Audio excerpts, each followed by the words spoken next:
Blizzard has always been known for stealing ideas from other games and putting them in their own, or making their own games out of them. Making Overwatch out of TF2's success, making EverQuest way more casual and accessible with World of Warcraft, and of course very recently WoW copying Guild Wars 2 Dragonflying 1-to-1. So in this video we're gonna go for the top 10 of things World of Warcraft has stolen from Guild Wars 2. Subscribe to the channel if you want more content like this. Go to my Ko-Fi if you want to support my content. Go to my Twitch to watch me live. And let's get into it. Number 10. Just this year in Guild Wars 2, we got housing homesteads, where we can all decorate the entirety of these places, putting all of our armor, hardened legendaries and weapons inside of them to show everyone else. And of course, World of Warcraft just announces their own housing system showing the same ideas. This is a completely 100% steal. I mean guys, Guild Wars 2 obviously was the first to make housing in MMOs. Final Fantasy didn't do that first, ESO didn't do it first. Obviously, they're copying it out of Guild Wars 2.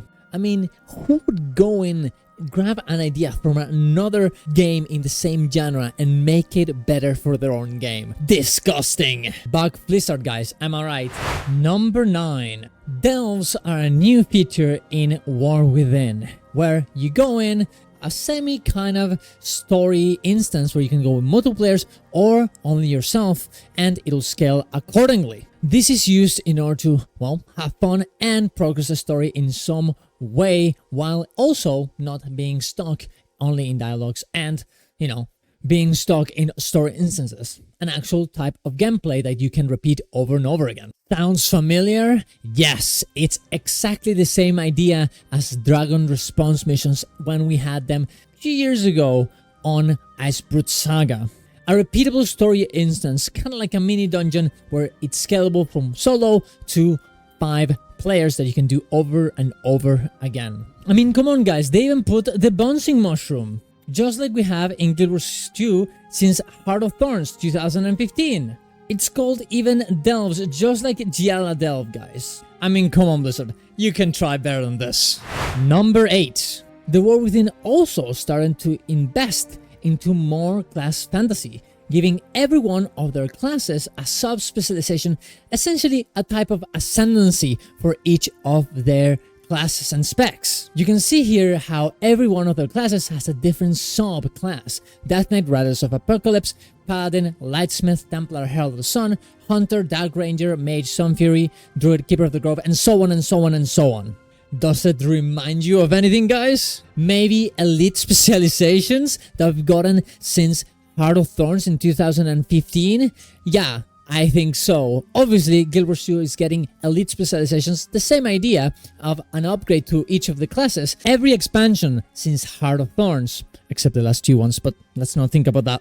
Honestly, without joking, this one isn't really that much of a steal because, well, elite specializations really are elite specializations. In World of Warcraft, it's just a name with some more new abilities. So, even though the inspiration isn't there to name a new class something else for the roleplay aspect, it doesn't really have too much going on for it. And honestly, I'm kind of expecting Guild Wars 2 to steal it back, as we're kind of, you know, getting more elite specializations. It will be too hard for the balance.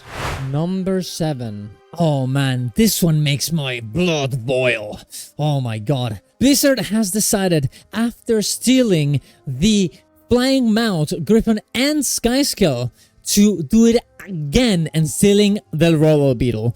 Is it a coincidence that this card can drift just like the Roller Beetle can? I don't think so. And they even made it better by being able to customize the wheels and many other things to change the way that you drift and the speed. I've never ever seen that, not even in Mario Kart. But I'm sure they'll keep having fun with their stolen ideas. I don't know how they can drive so fast with the heavy conscience they must have after knowing they are using something completely stolen out of Guild Wars 2. Number 6. Guild Wars 2, even since in release, we have gotten a very specific type of world event where you can see it in the map, it happens randomly, and you can go there to check, and everyone can go around to do that event with each other, and of course get a lot of big rewards. It is no surprise to me that World of Warcraft tried to steal this idea into World Quest from Legion a few years later, but nonetheless they did try. They didn't really do a good job, as these ones are kind of boring and ends up just being quests in the world, unlike Guild Wars 2 events that are honestly way more dynamic and you like to have people around you to do them with. In this case, you just feel like people are fighting against you for them, which I don't think is a very good implementation. World of Warcraft has always been a very selfish game in this regard, and the way that they do it here is just not very good, I don't think. Maybe one of these days they'll find a way to actually do it, but they don't seem to be very interested in it. Honestly, the only thing in this list that they actually try and steal, but not really did very well, for now at least. Number 5.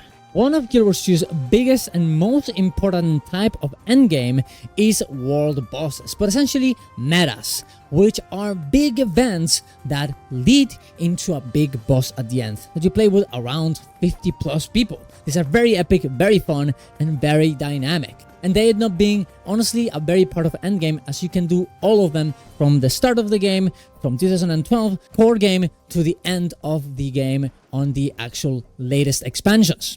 World of Warcraft tried to do this, at least in Dragonflight and a little bit on War Within, with these world events that would happen every hour or so. Community Feast, Dragonbane Keep, and so on and so on. They really are not very good. They try to make them fun, but because of how World of Warcraft works and how much vertical progression it has, they end up just completely not working, as they die way too fast. The only one that is actually fun and worth doing is Community Feast, at least in Dragonflying. I'm not sure about the War Within, and hopefully one of these days they actually make it work, but for now they really haven't at all. If you actually are interested in this comparisons, I made an entire video on the difference between them and why Guild Wars 2 are way better and what WoW can do to make them a bit more interesting and fun. Number 4. World of Warcraft's one of its biggest endgames is Mythic Plus dungeons. Dungeons that are timed, that keep going forever and ever, becoming more and more difficult. People compete with them against each other in tournaments to see who can do the best and hardest ones the fastest. You would think that this was a very original idea, but this actually was made from the Fractal system back in almost Guild Wars 2 release 1 year after. Fractals are exactly that without timer. It's just dungeons that are made with 4 by 5 people with instabilities, which are essentially affixes from World of Warcraft that go up indefinitely. Well, in this game actually they go until 100, that's the maximum level, but that is essentially the same idea, and World of Warcraft took it and, well, in my opinion, made it a bit better. But obviously it came from this. I mean, come on guys, having these dungeons divided by levels from 2013 onwards makes a lot of sense that they would actually inspire themselves into this idea to make Mythic Plus, I think. Number 3. Guild Wars 2 has these things called boons. They're essentially effects that every class can provide, and they give you certain effects. Certain offensive buffs, certain defensive buffs, some utility buffs, and so on and so on. Protection gives you 30% less damage done to you. Swiftness makes you go faster, and there's many more. But the big ones are indeed Alacrity and Quickness. Alacrity making all of your cooldowns go down faster, and Quickness making everything you do actually take 50% less time to actually cast. Oh, there are 2 more that are also important, but you almost permanently have them regardless, which are Fury, that gives you 25% more crit, and Might, that essentially gives you just more damage. Because of this, not having these boons is completely, absolutely insane to play with. If you're in PvE, you want to have all of them, and you will get around 195% more damage in any class, which is an insane amount of damage. Because of this, every one of the LFGs on dungeons, raids, and strikes in Guild Wars 2 ask for very specific roles like Quickness DPS or Quickness Heal or Alacrity DPS or Alacrity Healer. Does that sound just familiar to something that WoW has? I'm not quite sure. Maybe something that starts with Aug and ends with Mentation. A year ago, World of Warcraft did an insane thing, which is to make Augmentation Evoker give these boons, give these effects to people around them, which made everyone completely confused about the fact that some people, well, the augmentation evokers, would do no damage, but somehow one of the DPSs would do triple the damage that everyone else would do. The idea of doing this was kind of nice to have a different type of effect, but making it into World of Warcraft was a complete mistake, as it ended up making it so everyone needed an augmentation evoker in their party. This was a problem that Guild Wars 2 has encountered for a long time and makes groups super hard to make, and has been contributing for a long time to making people less interested into Guild Wars 2 endgame. So honestly, World of Warcraft coming in and giving this problem to themselves by copying it, bad idea. This might be the only thing that they actually copied that not only was but also it made the game worse for everyone. And I think most of the people in World of Warcraft would agree with this. Man, even Grouch, the game director in Guild Wars 2, said that giving boons like this, specifically 100% of the time, was a huge mistake, but that they can't go back on it anymore, as people are accustomed to have these buffs at all times. Number 2. This one must be the most famous one, and the one that actually started to make me think that WoW actually stole a lot from Guild Wars 2. And of course, it's Dragonflying. As you can see here, the difference is non-existent. This is exactly the same idea of flying, but in World of Warcraft. They combined 2 actual mounts from Guild Wars 2 to make one, and was the one that started to make me think that World of Warcraft had actually stole a lot from Guild Wars 2, as the difference is they don't exist. They grabbed the Skyskill and Griffon, 2 mounts in Guild Wars 2, and made it into one, Dragonfly, which is actually kind of insane when you actually think about it. Man, even Asmongold here in this clip cannot believe it. As you can see here, the spin that you do in actual WoW, it is the same one that you actually do on Guild Wars 2 on the Skyskill. And of course, the idea of going down and getting more speed and using this to get way faster on your mount is obviously out of the Griffon.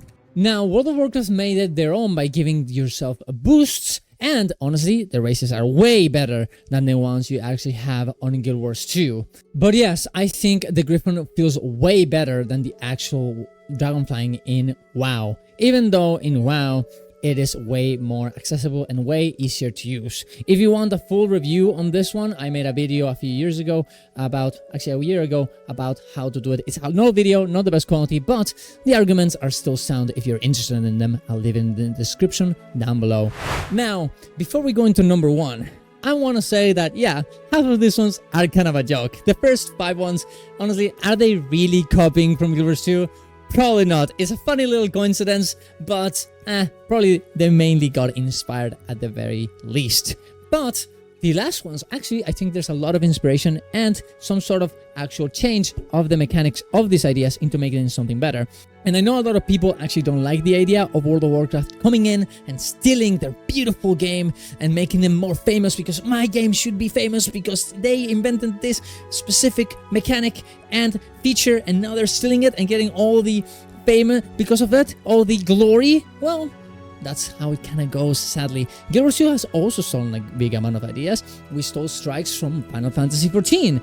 A lot of the actual ideas that came from Guild Wars 2 at the launch were from World of Warcraft, as of course a lot of the developers from Guild Wars 2 came from that game. Man, the Wizard's Vault is obviously a complete copy of the trading post system that they got in Dragonflight in World of Warcraft. The truth is that stealing from other games, or at the very least, inspiring themselves into their ideas and incorporating into their game in a good way while changing it a little bit is completely not only acceptable, but we want this. We want this because we want our games to be better.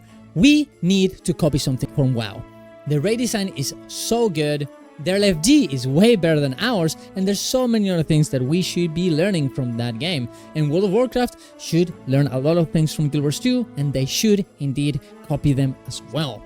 And with these 2 things, we could make the best MMORPGs ever. And trying to discuss about how this is just horrible because, man, they copied it and they're not original, there's no point. See what people are doing that is correct, that is good for everyone, that people like, and incorporate it into their game. It'll be better for us, it'll be better for you, it'll be better for everyone. If you're mad about another game, trying and stealing something that your game has and have the idea of is it doesn't make a lot of sense, and you should really think about why you're mad about it. Is it because you think it's incorrect, that is morally wrong, or is it because you're insecure that your game will die if it doesn't have this thing?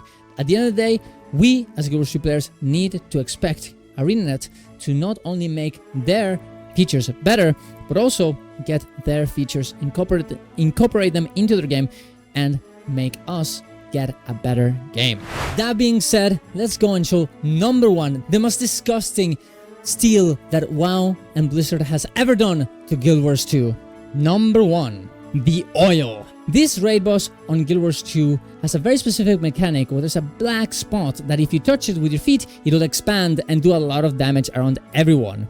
This is a very known mechanic in Guild Wars 2 and a very fun mechanic. But of course, Blizzard had to go in there and steal it once more. World of Warcraft saw this and they couldn't keep their hands to themselves, and they came in, put this mechanic in one of the most famous encounters ever, the Lich King. As you can see, there's a big black spot on the right side and people are touching it and it's growing by doing this. Absolutely disgusting behavior by Blizzard, and I cannot believe that they would actually do this out of our beautiful, beautiful oil mechanic in one of the best bosses in Guild Wars 2. But there you go, that's a top 10, guys. Thank you very much for watching, but wait. Hello? Wait, you're telling me that Demos released way later than Wrath of the Lich King and the Lich King boss? That Guild Wars 2 wasn't even out by the time Lich King was released? That Guild Wars 2 actually copied something from WoW? Oh, fuck.